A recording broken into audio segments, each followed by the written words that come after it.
If you have a ton of interest and it's making your career feel messy, you're not broken. You just need a strategy that fits your brain. In the next few minutes, I'll show you how to choose a direction without forcing yourself into one forever path. Hi, I'm Jen, and I have over 20 years' experience helping leaders and individual contributors to develop themselves and grow the skills they need for their careers. If this is the type of advice you're looking for, click on the like button to let me know. Have you ever looked at someone who knew exactly what they wanted to do with their life and thought, wow, that must be nice, because you don't know where to go? You have so many interests. Maybe you like writing and business and design and psychology, or maybe tech, coaching, maybe making videos or real estate. And every time you try to pick a path, your brain opens 47 tabs and none of them are loading. Today, we're talking about career strategy for anyone with too many interests, because that's the real problem, right? It's not that you have no options, it's that you have too many. And too many options can feel weirdly similar to having no options. Let's fix that. First, let's name the thing. Some people are specialists. They fall in love with one thing early, go deep, and build their whole life around it. They're the people who say things like, I knew I wanted to be a marine biologist when I was 6. Meanwhile, you were 6 years old trying to be a veterinarian, an astronaut, a singer, a spy, and the owner of a very profitable lemonade stand. Having many interests is not a weakness. It usually means you are curious, adaptable, creative, and capable of seeing connections that other people miss. But there is a downside. When you have too many interests, every career decision can feel like a tiny identity crisis. You think, what if I choose this path and get bored?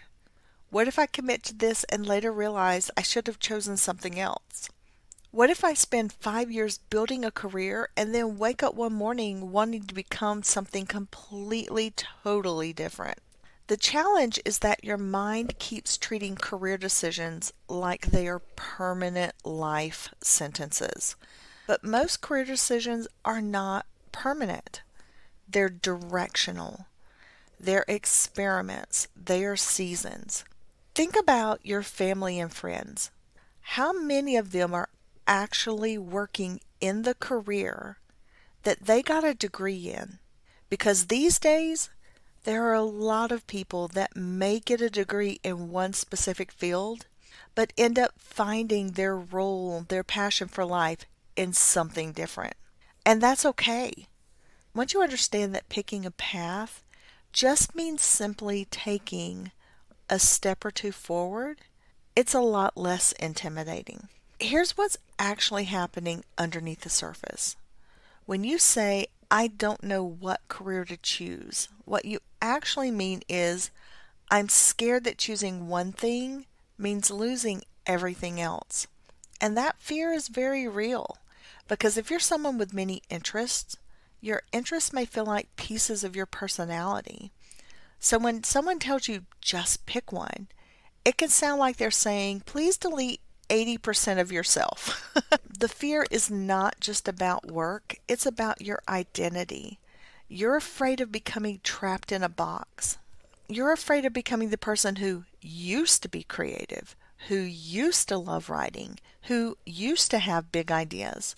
And that fear can keep you in a loop where you keep researching, planning, journaling, watching videos, taking quizzes, making lists, but never actually choosing. Because as long as you don't choose, every possible version of your future stays alive. And that sounds comforting, but it also keeps you stuck. A possibility only becomes real when you give it time, energy, and action. So the goal is not to choose perfectly. The goal is to choose intentionally enough so that you can move forward. Let's reframe the decision and make this less dramatic. You are not choosing what you're going to do for the rest of your life. You're choosing what you're going to focus on next. And that one word changes everything. Next. A better question is, what path is most worth testing in the next 6 to 12 months? And that's much easier. You're not marrying the career. You're going on a few very intentional dates with it. You're going to see how it feels in real life because careers can look different from the outside than they do once you're actually in the middle of them. For example, you may love the idea of being a content creator. Freedom, creativity, working from anywhere in the world, making money by sharing ideas. It sounds beautiful. But then you realize content creation involves editing, thumbnails, analytics, comments from strangers who really seem like they just want to give you a bad day, and the emotional roller coaster of posting something you worked hard on and only getting a few views. It's still worth it for some people, but it's not for others. You may not know until you test it and find out. So don't automatically assume you're going to be good or not good at something until you've actually tried it yourself. The same is true for starting a business or learning a skill or working toward your career. Find out what the daily reality of that career is. You don't want to stop choosing what your next step is based only on a fantasy without finding out the real details and choosing on tested evidence. When you have a ton of interest, don't start by asking which interest should I choose. Start by asking what pattern connects my interest. Because your interests may look random on the surface, but there may be a theme underneath. Let's say you're interested in psychology, writing, marketing, teaching, and YouTube. Those may seem like different things, but the pattern might be, I like understanding people and explaining ideas in a way that helps them take action. That pattern could lead to content strategy, coaching, course creation, copywriting, brand strategy, education, consulting, or even product marketing. Or maybe you love fitness, nutrition, mindset, community, and storytelling. That pattern might be, I like helping people transform their lives and feel supported while doing it. That could lead to coaching, wellness content, community building, personal training, or education. The magic is in the pattern. Your interests are clues into what your strategy should be. So make a list of your top interests and ask, what do these have in common? Do I like creating? Do I like solving problems? Do I like helping people? Do I like performing, researching, building systems, leading, making complex things simple? Once you find that pattern, you stop seeing your interest as competing options and you start seeing them as ingredients. And that's a much better way to build a career. Now, you also want to choose a season. And here's the part that may annoy your inner overthinker. You still have to choose something. I know, it's hard. That's why you're here. But here's the good news. You only need to choose it for a season. Remember, we said we're going to test here. Pick one primary focus for the next 6 to 12 months because we're going to gain feedback from that. If you keep switching ideas or changing your mind every 2 weeks, you never get enough data to know if it is something that is working for you or not. Let's start with a specific strategy. We're going to choose a season to test this idea. For the next 6 months, I'm going to explore becoming a freelance copywriter. Or for the next 12 months, I'm going to build my skills in UX design. Or maybe for the next 6 months, I'm going to grow a YouTube channel around career advice. Gosh, that kind of sounds familiar. The key is that your focus should be specific enough to take action. Do something creative is just too vague. But Publish one helpful video every week about career clarity. That's actionable. Work in business. It's too vague. Apply to entry-level operations roles and interview 3 people in operations. That's actionable. That is something you can do to test it and get feedback. Your brain needs a clear target. Otherwise, you're going to turn your career into a big fog machine where it seems like you can't settle on anything and everything's cloudy. Now, you're going to build a testing system because once you start testing these paths, how do you know if it's right? And this is where a lot of people get the strategy wrong. They think they need to make a huge life decision before they gather evidence. But you can gather evidence first.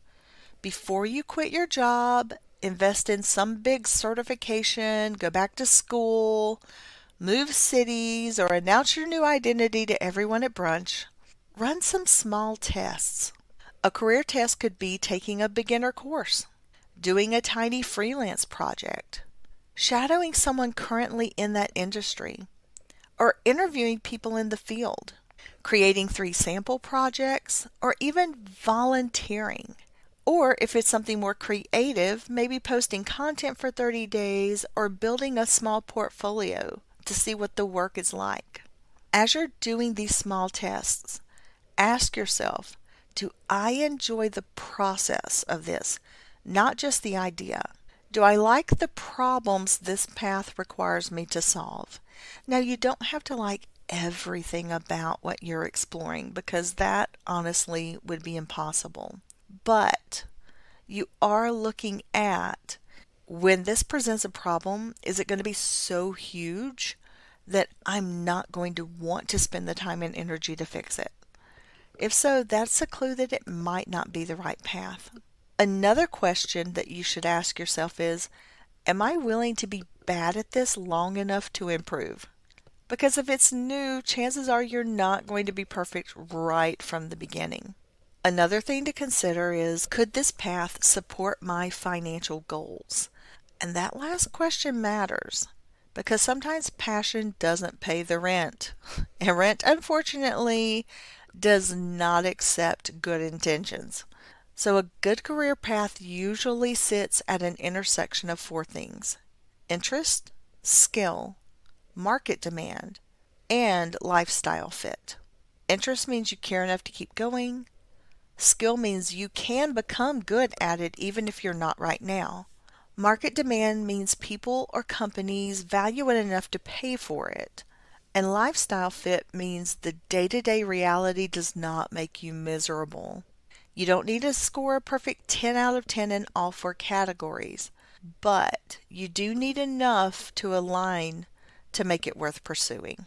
So ask yourself, do I want this interest to be my career? Or do I want it to stay sacred, playful, and pressure-free? Both answers are valid. You do not have to monetize everything you enjoy. In fact, don't try to monetize everything you enjoy. Some things are allowed to just make you happy. Your career can be one important part of your life without becoming the container for every gift, curiosity, and dream you ever had. And that takes pressure off the decision. You're not choosing for your entire self. You're choosing a professional direction, and that's a big difference. Okay, so here's the fun part. Having too many interests can become a competitive advantage when you learn how to combine them. So let's make your interests work together. The future often rewards people who can blend skills. For example, writing plus psychology becomes persuasive communication. Design plus business becomes brand strategy. Teaching plus video becomes content creation. Tech plus empathy becomes user experience. Fitness plus community becomes coaching. Finance plus storytelling becomes financial education. Your unique combination of interests can be your edge, but you usually cannot combine everything at once, and that's where people get stuck. They try to build a career that includes every interest immediately. They want the perfect hybrid path from day one. But often you build that hybrid over time. Because one of the things that you need to consider is that as you look at your different interests and you test them, not only are you learning about that interest and whether or not it is a viable career path, you are learning so much about yourself. And there are things that you may uncover about yourself that you never realized before. And sometimes that's really cool. So if you develop one skill first, and then you add another and continue on, as you're learning more about yourself, your career becomes more customized and more unique to you. Even if you're going into something that may be considered a set career, your combined interest may lead you into an HR field, for example. But there are so many facets and directions that you could choose within that. So start with what you feel like is your strongest foundation. Create your foundation and then build on it. Just as a builder builds a house, they start with the foundation, they frame the walls, and then they create the rooms. That's what you're doing in your career. You're going to start with a foundation. Now, before I give you your next steps, if you're finding this information helpful, please consider subscribing to the channel and sharing this video with someone who also has a ton of interest like we do. Maybe this can help them out as well. All right, so what should you do after watching this? Here is your homework. Step 1. Write down your top 5 to 10 interests. Don't judge them. Don't make them practical yet. Don't worry about it. You're just going to brainstorm them. 5 to 10 interests, and I recommend that you go as close to 10 as you can. Step number 2. Look for the pattern underneath them. What do they have in common? Are they about creativity? Are they about helping people, solving problems, building systems? Just look for that interconnection that flows through as many of them as possible. Step 3. Using what you learn from that pattern, choose a career that aligns with that pattern and test it for the next 6 to 12 months. Chances are you're not going to land on the perfect option immediately. If you do, that's amazing, and make sure you come back and tell us. But realistically, you are going to test so that you can continue learning and figure out what you need to do. Step 4 is going to be to design 3 small experiments. For example, talk to 3 people in the field. Create a sample project. Take a beginner course. Build a mini portfolio. Pick at least 3 things that are going to help you to understand this career better. And step 5, once you've completed your experiment, review the evidence. Did you enjoy it, or did you avoid it? Did it make you energized or drained? Did you like working with the people in this particular world? Did you like the problems that you had to face? Or were they doable problems? Is there a path to income with this? And if you're still interested in it, what would you have to do to keep improving in this area? And if you come back and determine the evidence is saying do not go in this path, that is okay. Take a step back. Go through your patterns again. Choose something else. Continue experimenting. Continue learning. Because clarity and making a career decision does not arrive before you take action. It arrives after the action. You have to do something. You have to learn and adjust and then do the next thing. And that's how careers are built. And as you learn, you're going to move your way into better information to help you make better decisions. So if you have too many interests, remember there's nothing wrong with you. You're not flaky or broken. You're not behind. You're probably just trying to make a permanent decision with incomplete information. And the solution is not to shame yourself into focus. The solution is to create a smarter system by finding a pattern, choosing a season, running small tests, and following the evidence. Let some of your interests remain hobbies and combine your skills over time. And remember, picking a path does not mean closing every door forever. It means choosing one door to walk through next. You can always open more doors later. If this has been helpful, let us know in the comments below. And also don't forget to check the description for resources that we have available. Thank you for watching this video, and we'll see you in the next one.